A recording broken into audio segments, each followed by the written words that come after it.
હાલો મિત્રો, હમણાં એક વિડીયો મૂકું હાર્દિક પટેલનો. એ હોતે કેવું કેવું બોલીને હે ને ભાજપમાં જોડી ગયા, ખબર હે ને? ચૂંટણી લડીને હવે ઘરે વાત પાસ વહી ગયા, બરોબર ને? આવી રીતે હે ને પેલા સમાજનું કાંક ખેડૂતનું ગમે તેનું આગળ કરીને અને વિયા જાય પાછા.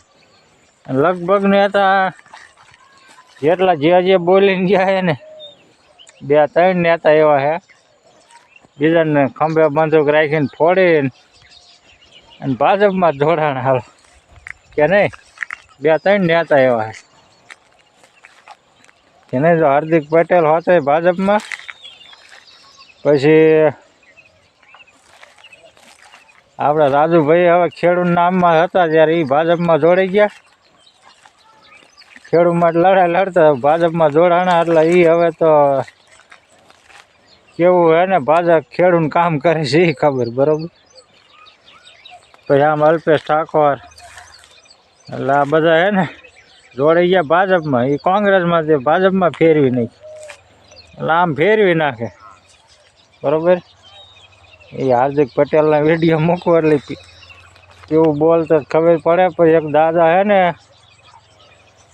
જ્યારે ઓલા કડદામાં હે ને ઓલા જોતું બધું આંદોલન ખબર હે ને ખેડૂતને, ત્યારે દાદા બોલતા એનો વિડીયો હે એ મૂકીશ, બરાબર?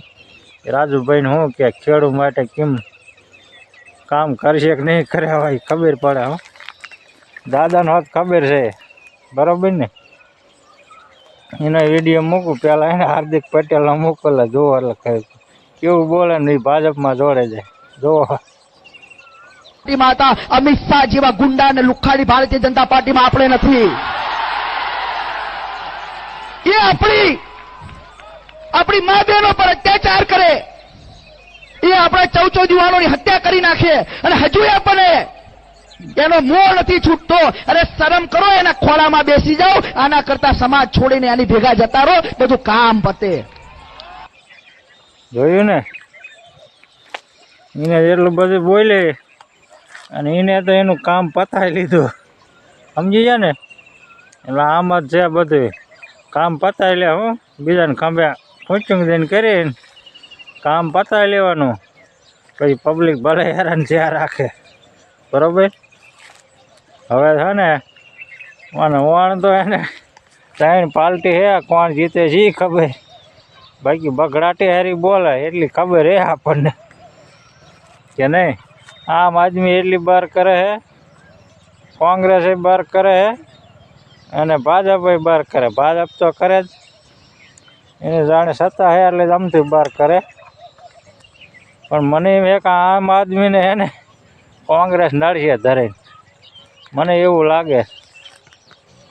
કોંગ્રેસ જીતશે તો નહીં, પણ આમ આદમી પાર્ટીવાળા નડશે એટલે 2 હારશે ને ભાજપ જીતશે એવું લાગે. પછી સાચું ખબર પડે ચૂંટણી ચાલુ થયા પછી, બરાબર ને? રિઝલ્ટ આવ્યા પછી ખબર પડે. આપણને જ એવું દેખાય, પછી બને સાચું. બાકી હમણાં હે ને દાદાનો વિડીયો મૂકવા રાજુભાઈ ખેડૂત નામે લડતા હતા, બીએ જાય એમાં જાણે ભાજપમાં. હવે પછી ખેડૂતને કોણ સામું જોવે? આમ આદમી પાર્ટીવાળા ખેડૂત મહેનત કરે હે, એ તો બધાનું કહે હે, આમ જનતાનું કહે, નકર ખેડૂતનું કહે એવું નથી, બધાનું કહે. હાજા ટેકો મારા પછી ખબર પડે કે આમ આદમી જનતાને કહે, પબ્લિકને કેટલા કાયમ આવે બધા, બરોબર ને? કાયમ આવે પછી ખબર પડે. બીજું જ કાંઈ થાય નહીં આપણે ત્યાં લગન. એટલે હમણાં દાદાનો વિડીયો મૂકવો એટલે તેમ જોવો દાદા શું કે રાજુભાઈનું. રાજુભાઈ જોડાણા હે તે શું ફાયદો રાજુભાઈને મળશે?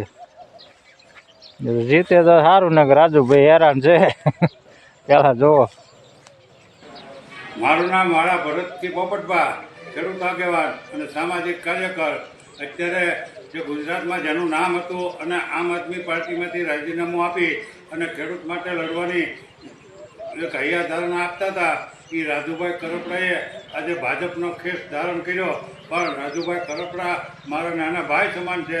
હું એને શુભેચ્છા આપું છું, પણ ભાજપમાં જોડાણા એ ખૂબ જ નિંદનીય બાબત છે અને એને અમે સખત શબ્દોમાં વખોડી કાઢીએ છીએ. કારણ કે રાજુભાઈ કરપડા જેવો ખેડૂત આગેવાન જો ભાજપમાં જોડાઈ જાય અને ભાજપમાં જોડાઈને એને જે ખેડૂતો હારે એક પ્રકારની છેતરપિંડી કે ખેડૂતો હારે અવિશ્વાસ ઊભો કર્યો, એટલે આ વિશ્વાસઘાત જ ગણાય. એને અમે સખત શબ્દોમાં વગોડી કાઢીએ છીએ.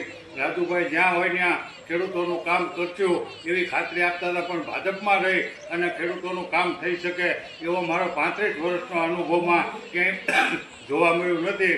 પછી ગોરધનભાઈ ઝડપિયા હોય તોય ભલે અને હાર્દિકભાઈ પટેલ હોય તોય ભલે, જ્યારે ભાજપમાં નહોતા ત્યારે મોટી મોટી વાતો કરતા હતા અને અત્યારે ભાજપમાં જઈ અને ગોરધનભાઈ ઝડપિયા જેવાય અદપ વાળીને બેઠા છે અને હાર્દિકભાઈ પટેલ જે ચૂપચાપ બેઠા. હાર્દિકભાઈ પટેલે તો આંદોલન પાટીદારનું કરી અને 14 જણાનો ભોગ લીધો અને અત્યારે આમ આંગળી ઊંચી કરે, એટલે હવે રાજુભાઈ કરપડાને આંગળી ઊંચી કરવાની જ રહેશે.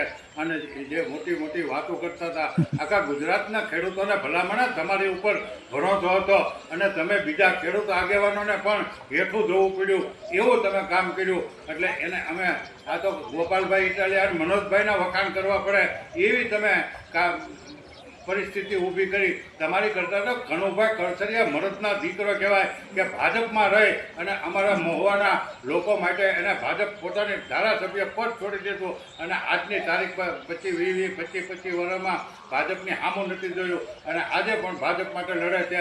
એટલે અત્યારે સ્થાનિક સ્વરાજની ચૂંટણીમાં તાલુકા પંચાયત અને જિલ્લા પંચાયતમાં ગુજરાતભરના ખેડૂતોને, પશુપાલકોને, ખેત મજૂરો અને અમારી 2 હાથ જોડીને વિનંતી છે કે આ વખતે જો આપણે મરદના દીકરા હોય અને આપણી માનું ધાવણ થાય હોય તો ભાજપને એક મત દેવાનો થતો નથી. ખેડૂતોને જો એની માટે લડી લેવું હોય, ડુંગળીના ખેડૂતો હોય, કપા હોય, બાજરી હોય. હાલો જોયો ને દાદાએ શું કીધું. દાદા 35 વર્ષનો અનુભવ કે છે તોય અત્યારના જુવાનડા સમજતા નથી, એટલે રાજુભાઈ સમજ્યા નહીં. બરાબર, જો 35 વર્ષના અનુભવમાં રાજુ દાદાને ખબર છે કે આવું કામ કરે છે ભાજપ, તો એમાં જોડાણ. એટલે હવે અત્યારે ખેડૂતનું કામ થાય નહીં. હવે ગમે એવી વાતો કરે કે ગમે કે ભાઈ કામ થાય નહીં એટલી ખબર પડે. જે થવાનું એ થાય છે. બરાબર ને? એટલે ઉમેદવારી પત્ર તો ભરાઈ ગયા હવે જાણે લગભગના. બરાબર. આમ આદમી વાળાએ કંઈક 6000 ઉપર મૂક્યા છે ઉમેદવાર. કોંગ્રેસે મૂક્યા છે, ભાજપ મૂક્યા. કોણ કેટલા જીતે છે ખબર, છેલ્લે કોણ જીતે. આમાં જે જીતશે ને એ બાર કરશે 2027માં. બાકી ન કરે એને કાંઈ લાંબુ હાલશે નહીં. આમાં જે જીતે ને એ બાર કરી જાય. એ હે ને 2027માં એની પાછું રાહ જઈશી. આ ચૂંટણીમાં જીત્યા નહીં. બરાબર ને? એટલે નક્કી કરવાનું કોણ જીતે. જો ખેડૂત પક્ષવાળા જીતે પછી જીતે એને એ જીતે, એટલે નક્કી નહીં થાય. બરાબર. અને જો આપણે જોઈએ તો ને હાર્દિક પટેલ કેમ બોલે અને રાજુભાઈએ કેવા બગડાટી બોલાવતા. આવું જ નેતા બગડાટી બોલાવી અને હે ને જ્યાં ટિકિટ આવે ને અહીંયા વિયા જાય. ટિકિટ મળી જાય એટલે ચૂંટણી લડવાનું કામ રડી ગયું.